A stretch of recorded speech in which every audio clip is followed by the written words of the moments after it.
दोस्तों, स्वागत है आपका मेरे YouTube चैनल इंग्लिश बाबू पर। और आज मैं फिर हाजिर हूँ आपके साथ एक नई स्टोरी लेकर। और दोस्तों, आज जो स्टोरी मैं आपके लिए लेकर आया हूँ ये एक शॉर्ट मॉरल स्टोरी है। बहुत ही अच्छी और बहुत ही प्यारी कहानी है, बहुत ही अच्छे मॉरल के साथ। उसके अलावा दोस्तों, आज की इस स्टोरी में आपको कुछ नए इंग्लिश के वर्ड मीनिंग सीखने को मिलेंगे, उनकी करेक्ट प्रोनाउंसिएशन के बारे में पता चलेगा और हमेशा की तरह जो इसका ग्रामर का पार्ट है उसे डिटेल में कवर करेंगे, तो एक एक स्ट्रक्चर को आप बड़ी आसानी से सीख पाएंगे। तो चलिए दोस्तों, आज की इस कहानी को हम शुरू करते हैं और सबसे पहले कहानी का टाइटल देखते हैं। कहानी का टाइटल है ट्रू फ्रेंड। क्या मतलब हुआ दोस्तों? ट्रू एक एडजेक्टिव है जिसका मतलब होता है सच्चा, और फ्रेंड मतलब दोस्त। ट्रू फ्रेंड, सच्चा दोस्त। तो दोस्तों, ये आज की इस कहानी का टाइटल है, शीर्षक है। और अब मैं इसे पढ़ना शुरू करता हूँ। आपसे रिक्वेस्ट है कहानी को बिल्कुल ध्यान से सुने, और यदि आज की स्टोरी में आपको कोई नया वर्ड या फिर नया स्ट्रक्चर देखने को मिले तो आप उसको नोट करें, और यदि कहानी पसंद आए तो लाइक ज़रूर करें। तो चलिए इसको शुरू करते हैं। Birbal was one of Akbar's favourite ministers. क्या मतलब हुआ दोस्तों? ये जो वाक्य है ये सिंपल पास्ट का वाक्य है। सिंपल पास्ट का मतलब होता है जब हम पास्ट में कोई ऐसा वाक्य बनाते हैं जहाँ पर वॉज या वर्ब का प्रयोग हेल्पिंग वर्ब के रूप में किया जाता है, साथ में नाउन या एडजेक्टिव को लेकर वाक्य बनाते हैं। और इस तरह के वाक्यों में कभी भी एक्शन वर्ब का प्रयोग नहीं किया जाता है, तो इस तरह के जो वाक्य हैं उनको नो एक्शन सेंटेंस भी कहा जाता है। यहाँ पर अकबर के बाद एपिस्ट्रोफी एस है, जिसका मतलब होता है का की के। जब हम किसी नाम या व्यक्ति के साथ कुछ जोड़ते हैं तो एपिस्ट्रोफी एस का प्रयोग वहाँ पर किया जाता है। अकबर्स फेवरेट का मतलब हुआ अकबर के पसंदीदा। तो क्या अर्थ हुआ? Birbal was one of Akbar's favourite ministers, मतलब बीरबल अकबर के पसंदीदा मंत्रियों में से एक थे। ही often received many precious gifts from Akbar and his salary was much higher than that of any other minister। क्या मतलब हुआ दोस्तों? ये जो वाक्य है ये भी पास्ट इंडेफिनिट का ये जो वाक्य है पास्ट इंडेफिनिट का अफर्मेटिव वाक्य है, जहाँ पर सेकंड फॉर्म का यूज़ किया जाता है। रिसीव का मतलब होता है मिलना, प्राप्त होना, सेकंड फॉर्म रिसीव्ड। ही ऑफन रिसीव्ड, ऑफन का मतलब अक्सर। ही ऑफन रिसीव उनको अक्सर, ही ऑफन रिसीव्ड उनको अक्सर मिलते थे मैनी प्रीशियस गिफ्ट। प्रीशियस मतलब होता है कीमती, मूल्यवान। कई मूल्यवान उपहार मिलते थे फ्रॉम अकबर, अकबर से। एंड हिज सैलरी, और उनका जो सैलरी थी मतलब जो उनका तनख्वाह थी या कह सकते हैं जो उनका वेतन था, वॉज मच हायर, वो बहुत अधिक था। Then that of any other minister, किसी और मंत्री की तुलना में उनकी जो सैलरी थी, जो उनकी तनख्वाह थी, वो बहुत ज़्यादा थी। तो इस पूरी लाइन का क्या अर्थ निकला? He often received many precious gifts from Akbar, मतलब उन्हें अकबर से अक्सर कीमती उपहार मिलते थे।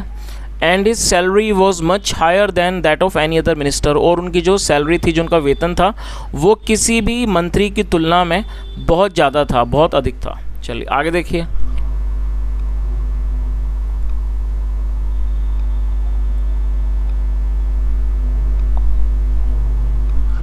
Slowly and steadily Birbal was growing rich. दोस्तों, ये जो वाक्य है ये पास्ट कॉन्टिन्यूस का वाक्य है, और जब हम पास्ट कॉन्टिन्यूस में कोई वाक्य बनाते हैं तो वहाँ पर वॉज या वर्ब का यूज़ हमें करना होता है हेल्पिंग वर्ब के रूप में, और साथ में फोर्थम लगाई जाती है। ग्रो का मतलब होता है बढ़ना, ग्रोइंग रिच मतलब अमीर होना। स्लोली एंड स्टीडली मतलब स्लोली का मतलब होता है आराम से, एंड स्टीडली का मतलब होता है स्थिरता से, यह कह सकते हैं लगातार। मतलब कि जो बीरबल थे वो धीरे धीरे लगातार अमीर हो रहे थे। Was growing rich. As he was growing rich his list of friends began to increase.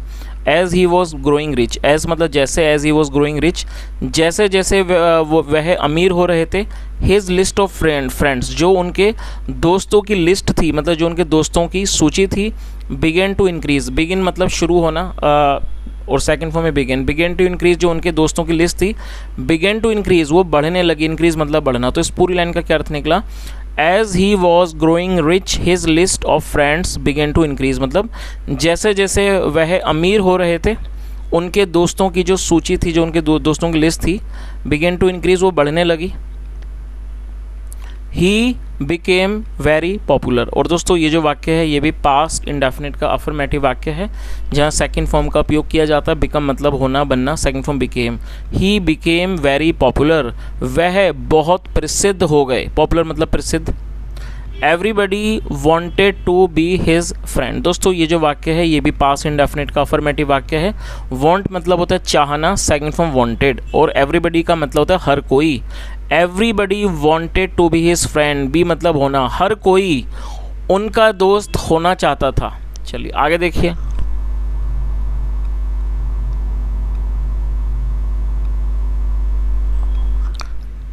Everybody wanted to be his friend मतलब हर कोई उनका दोस्त होना चाहता था।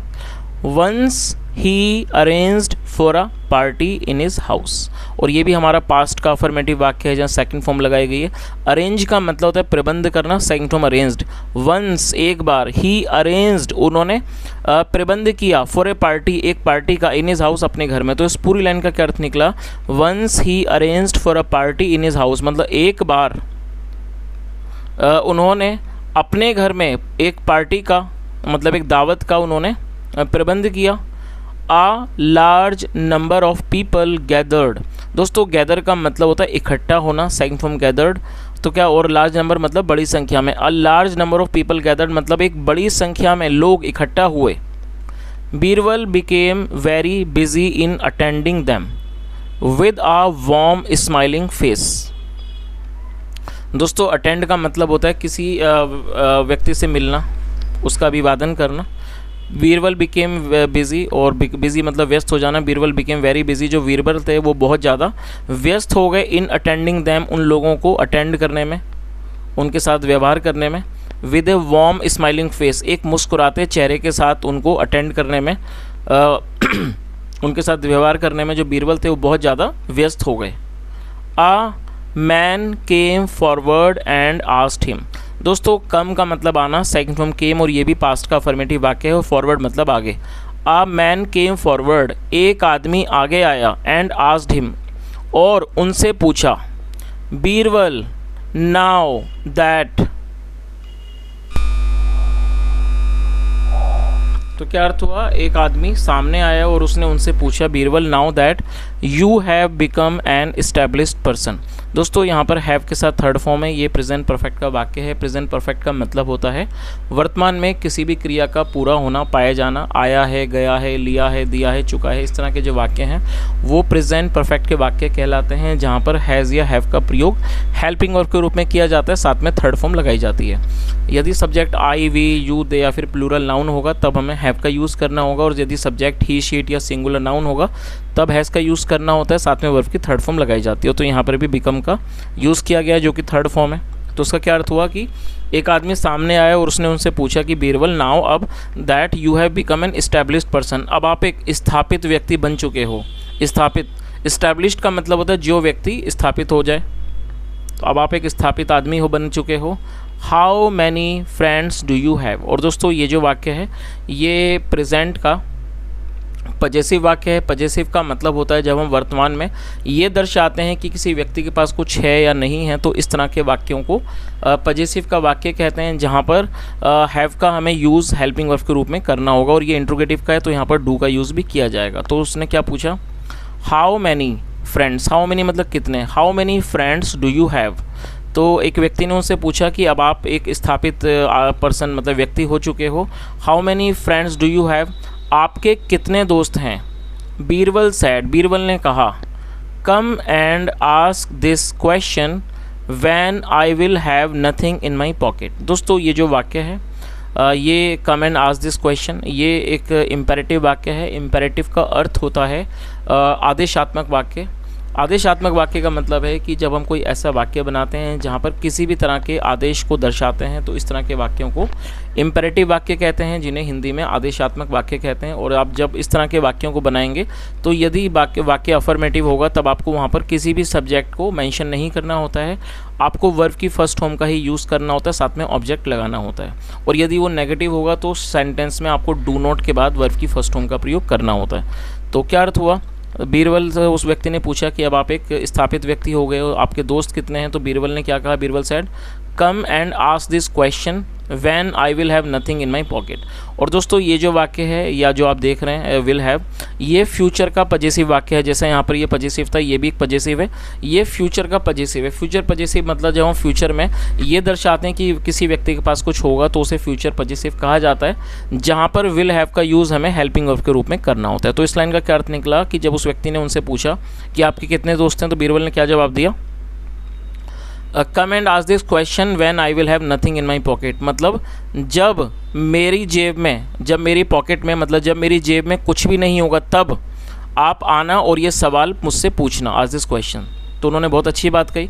जब उस व्यक्ति ने ये कहा कि अब आप एक स्थापित व्यक्ति हैं तो आपके दोस्त कितने हैं, तो बीरबल ने यही जवाब दिया कि जब मेरे पास, जब मेरी पॉकेट में, जब मेरी जेब में कुछ भी नहीं होगा तब आप आना और मुझसे ये सवाल पूछना।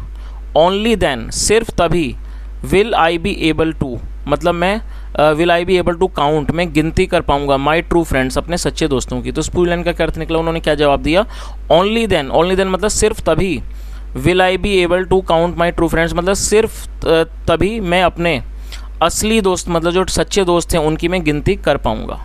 The man was very surprise to hear this reply. जो आदमी था वो इस जवाब को, हियर मतलब सुनना, वो इस जवाब को सुनकर बहुत ज़्यादा अचंभित हो गया, बहुत ज़्यादा हैरान हो गया। तो दोस्तों ये आज की एक छोटी सी कहानी थी। और यदि कहानी के मॉरल के बारे में बात की जाए तो मॉरल जो है वो कहानी से हमें पता ही लग चुका है। जैसा हमने यहाँ पर देखा कि जो बीरबल थे जब वो अमीर हो गए तो उनके काफ़ी सारे दोस्त भी बन गए, लेकिन जब उनसे ये पूछा गया कि आपके कितने दोस्त हैं तो उनका जवाब बिल्कुल ही सही था, क्योंकि जब आपकी जेब में पैसे होते हैं तो जाहिर सी बात है आपसे कोई भी दोस्ती करना चाहता है, लेकिन सच्चे दोस्त वही होते हैं जो आपके बुरे समय में भी आपके साथ खड़े होते हैं। So guys, this was today's story and the moral is very good, as we all have heard and as we have seen in this story. And this is not only the story but it is in the common sense also. When you have lots of money in your pocket, people will come to you, they will talk to you, they will give you importance.